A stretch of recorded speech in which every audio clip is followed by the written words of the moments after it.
आवाज जनता की। नमस्कार, मैं हूं आशा राय और आप देख रहे हैं न्यूज पीआर।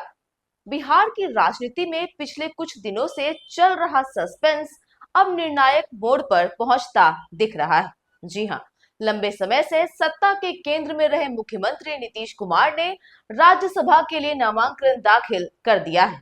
केंद्रीय गृह मंत्री अमित शाह की मौजूदगी में दाखिल इस नामांकन के बाद यह लगभग तय माना जा रहा है कि नीतीश कुमार जल्द ही मुख्यमंत्री पद से इस्तीफा दे सकते हैं।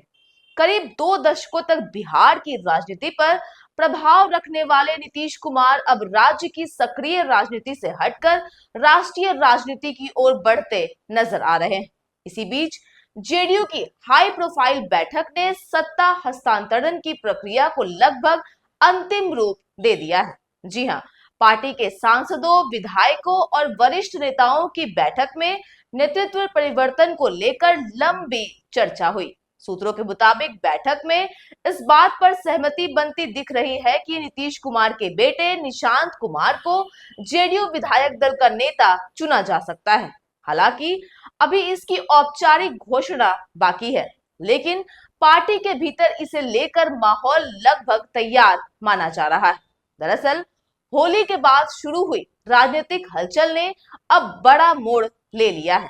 गुरुवार को पटना में राज्यसभा के लिए नामांकन दाखिल करने के बाद से ही यह कयास लगाए जा रहे हैं कि नीतीश कुमार जल्द ही राजभवन जाकर अपना इस्तीफा सौंप सकते हैं।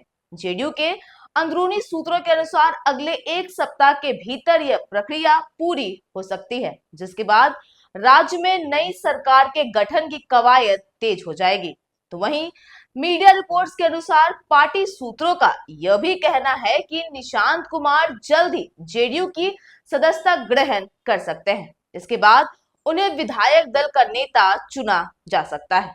यह फैसला इसलिए भी अहम माना जा रहा है क्योंकि मुख्यमंत्री नीतीश कुमार लंबे समय से परिवारवाद के खिलाफ अपनी स्पष्ट राय रखते रहे हैं, लेकिन मौजूदा राजनीतिक परिस्थितियों और उनके स्वास्थ्य को देखते हुए पार्टी के कई वरिष्ठ नेताओं का ऐसा मानना है कि संगठन को एकजुट रखने के लिए निशांत कुमार एक स्वीकार्य चेहरा हो सकते हैं। नई सरकार बनने के बाद उन्हें उप मुख्यमंत्री बनाए जाने की भी चर्चा तेज है। इस पूरे राजनीतिक समीकरण में भारतीय जनता पार्टी की भूमिका भी बेहद अहम मानी जा रही है।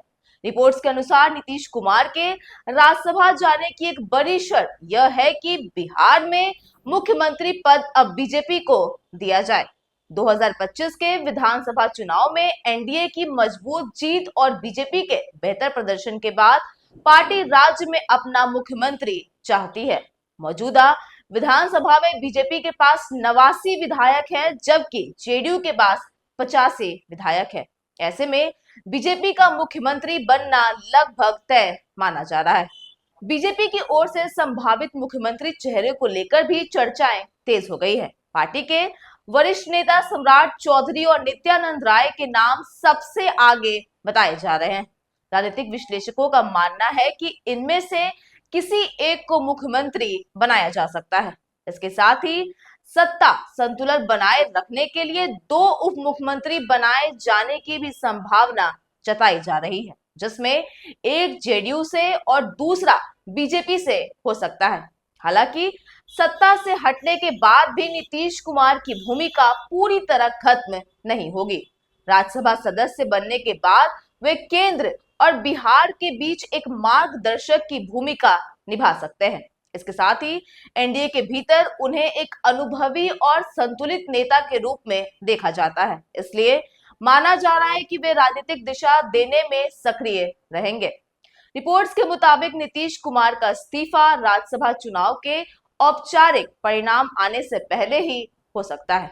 साथ ही माना जा रहा है कि 10 अप्रैल से पहले यह प्रक्रिया पूरी हो जाएगी। फिलहाल बिहार की राजनीति के लिए आने वाले 72 घंटे बेहद ही अहम माने जा रहे हैं। इसी दौरान नए मुख्यमंत्री के नाम और कैबिनेट के स्वरूप पर अंतिम फैसला हो सकता है। वहीं विपक्ष इस पूरे घटनाक्रम पर सवाल उठा रहा है। विपक्षी दलों का कहना है कि यह जनादेश का अपमान है और सत्ता की राजनीति का उदाहरण है। हालांकि एनडीए के पास विधानसभा में मजबूत बहुमत है, इसलिए सरकार की स्थिरता पर फिलहाल कोई बड़ा खतरा नजर नहीं आता है। तो कुल मिलाकर बिहार की राजनीति इस समय बड़े बदलाव के दौर से गुजर रही है। अगर सब कुछ तय योजना के मुताबिक हुआ तो आने वाले दिनों में राज्य को नया मुख्यमंत्री मिलेगा। इसके साथ ही नीतीश कुमार नई राजनीतिक भूमिका में दिखाई देंगे। यही वजह है कि बिहार की राजनीति में अगले 72 घंटे बेहद ही निर्णायक माने जा रहे हैं। फिलहाल तो रिपोर्ट में इतना ही। ऐसी लेटेस्ट खबरों से अपडेट रहने के लिए आप हमारे चैनल को सब्सक्राइब करें और देखते रहिए न्यूज़ पिया।